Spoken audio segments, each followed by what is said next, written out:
So next step is cross bridge cycle.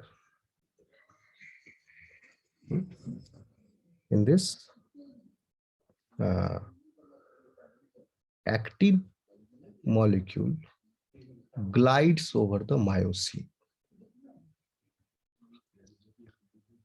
Okay, because myosin head has the affinity for actin also.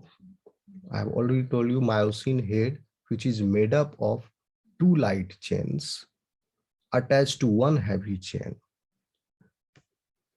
और उस light chain head में जो बना हुआ है 2 लाइट चेन से, that head is having 2 binding sites, one for ATP and second for actin. और myosin एक टाइम पर किसी एक से ही बाइंड करके रह सकता है, या तो एक्टिन के साथ या एटीपी के साथ। साथ में ट्रोपोमायोसिन भी है। Tropomyosin is inhibiting actin to interact with myosin. ATP आता है, ट्रोपोमायोसिन को डिस्प्लेस करता है, और एटीपी जो बाउंड था वहां पहले आता नहीं है, पहले से समझ लो, अब बाउंड किया हुआ है, बाद में फिर साइकिल में समझ में आएगा, फिर आया।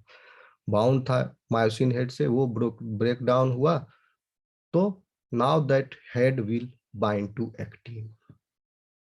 और जब तक एटीपी से बाउंड था, उधर ट्रोपोमायोसिन भी एक्टिन से बाउंड था। तो ट्रोपोमायोसिन एक्टिन को रोके हुए है मायोसिन से बाइंड करने के लिए, और इधर मायोसिन हेड में भी उसका जो एक बाइंडिंग साइट है वहां पर ATP is bound.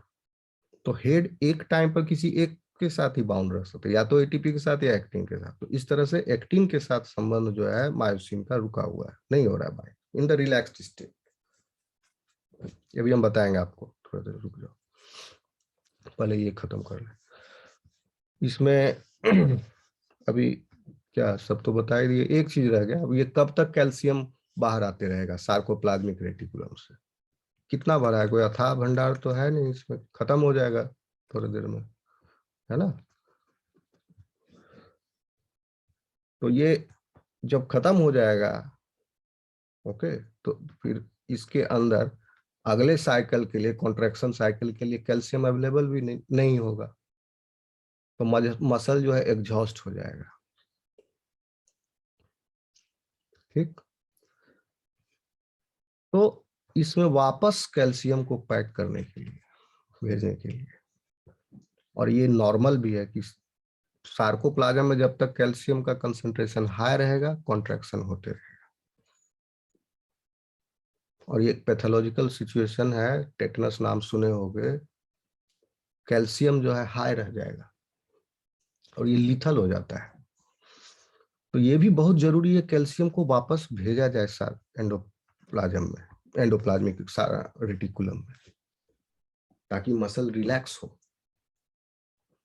Okay, cardiac muscle को छोड़ के।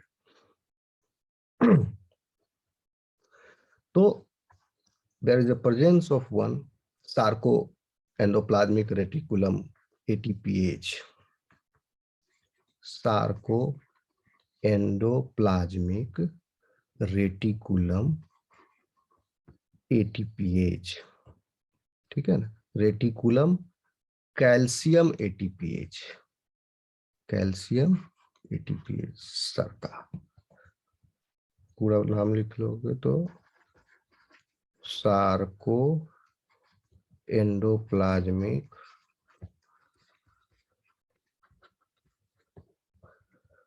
रेटिकुलम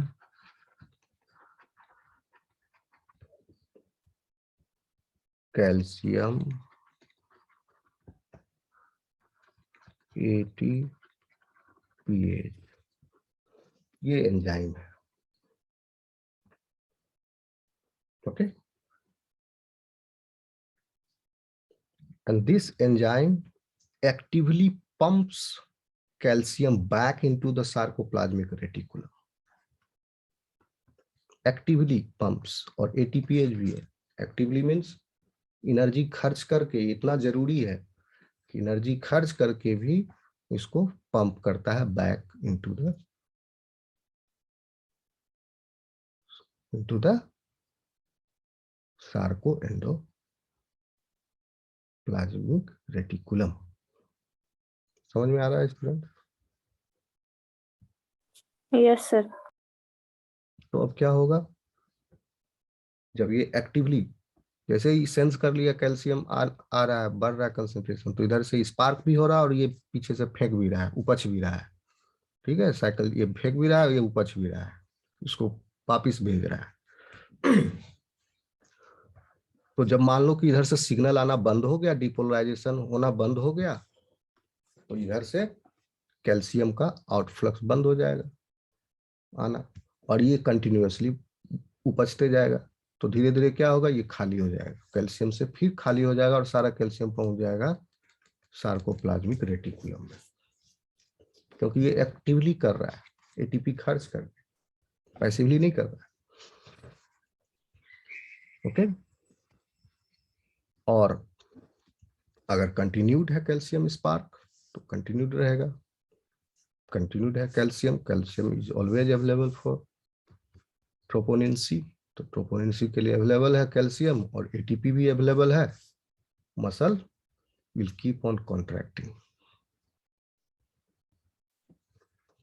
और कैल्शियम डिप्लीट कर गया, अगर मान लो इधर से सिग्नल आना बंद हो गया, तो कैल्शियम डिप्लीट कर जाएगा, ये उपज देगा सब। समझ में आ रहा है? आगे चलें।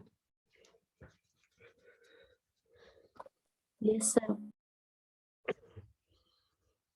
ओके, तो third step is the formation of cross bridge cycle. Okay, तो ये हम लोग नेक्स्ट क्लास में पढ़ेंगे कल।